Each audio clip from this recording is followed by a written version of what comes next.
मुग्धा और उसकी सास के बीच पूरा समय सास के किसी न किसी काम को लेकर मतभेद चलते ही रहते हैं। बहू, ओ बहू, जरा चाय बना दे। मुग्धा चाय लेकर आती है। ये लीजिए, और कुछ चाहिए? अरे नहीं, बस चाय पीने का मन था। जाओ तुम दूसरा काम करो। चाय पीने के थोड़ी देर बाद सास दोबारा मुग्धा को आवाज लगाती है। अरे बहू रे, आओ बहू, जरा हलवा तो बना दे, मीठा खाने को मन हो रहा है। इसी तरह मुग्धा की सास पूरा समय कोई ना कोई काम बताकर उसे रसोई से बाहर तक निकलने नहीं देती। कभी चाय, कभी हलवा, कभी पानी तो कभी दूध, हर समय खाने को चाहिए। और उसके लिए अपने हाथ पैर बिल्कुल नहीं हिलाने। परेशान किया हुआ है इन्होंने।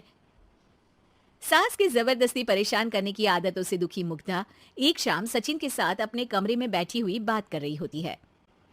सुनो जी, मम्मी जी की ये जानबूझकर मुझे परेशान करने की फरमाइशों से मैं बहुत फ्रस्ट्रेट हो चुकी हूँ।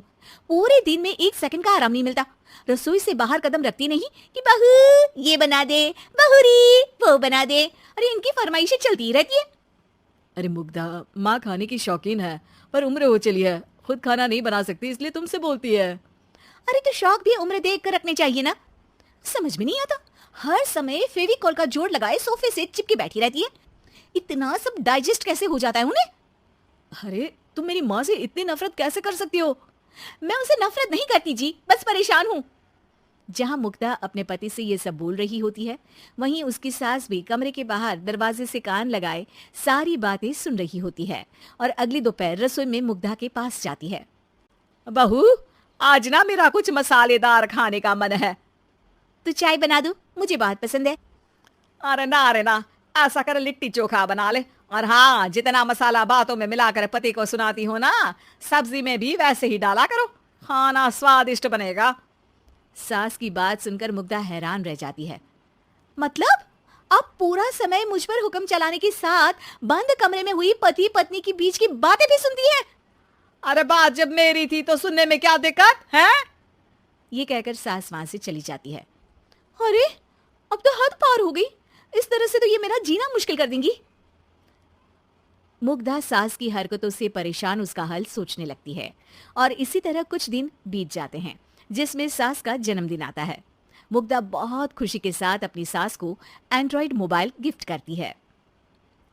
मम्मी, आपको सबसे बात करने के लिए बहुत दिक्कत होती है ना, कभी सचिन तो कभी मुझे बोलना पड़ता है, पर इस मोबाइल से आपको कोई दिक्कत नहीं होगी। एक जगह बैठे बैठे बहुत कुछ कर सकती हैं अब आप। मोबाइल देख सासू माँ खुश हो जाती है, पर उसे इस्तेमाल करना तो आता नहीं, इसलिए साइड में रख देती है। जिसे देख मुग्धा घर का सारा काम छोड़ मोबाइल सेट कर सास को इस्तेमाल करना सिखाने लगती है, जिसके बाद अब सास पूरा समय मोबाइल में ही लगी रहती है। हाय, जब से मम्मी को मोबाइल मिला है मेरी लाइफ में कितनी शांति आई है। अच्छा है, इसी तरह बिजी रहे तो मैं भी सुकून की जिंदगी जी पाऊंगी।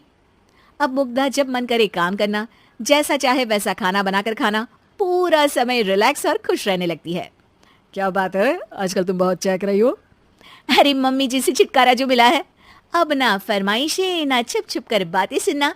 अच्छा, तो मोबाइल गिफ्ट करने की ये स्कीम थी। इसी तरह दिन बीतते हैं और अब मोबाइल पर लगी सास फरमाइशों की जगह सवालों के लिए बहू को आवाजें लगाना शुरू कर देती है। अरे बहू सुन तो, देख जरा किसी का फोन क्यों नहीं मिल रहा? रिचार्ज खत्म हो गया है, पर अभी 4 दिन पहले ही तो मैंने किया था, इतनी जल्दी कैसे खत्म हो गया? अरे मैंने कल तेरी कनाडा वाली मौसी सास से 3 घंटे बात की थी ना। क्या? इतना महंगा तो मोबाइल भी नहीं आया जितना महंगा इसका रिचार्ज पड़ रहा है।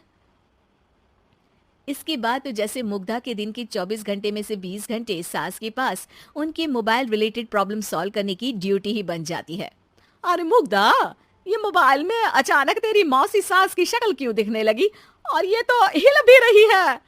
मम्मी, ये गूगल डुओ का वीडियो कॉल है, इसमें आप बात करने के साथ एक दूसरे की शक्ल भी देख सकती हो।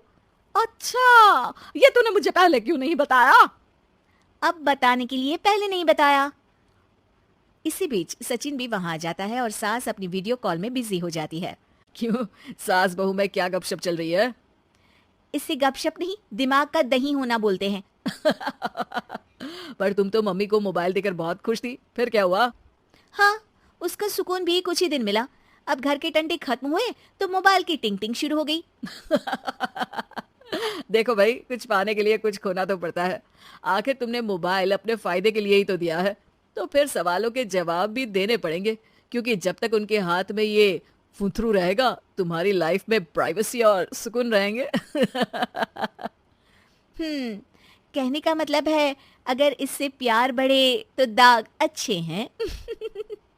अरे मुझे पहले दिन से ही पता है मोबाइल किस मकसद से दिया गया है। भूलो मत, इससे पहले मैं बातें ही सुनती थी। सास की ये बात सुनकर मुग्धा शॉक में और सचिन हंसता रह जाता है।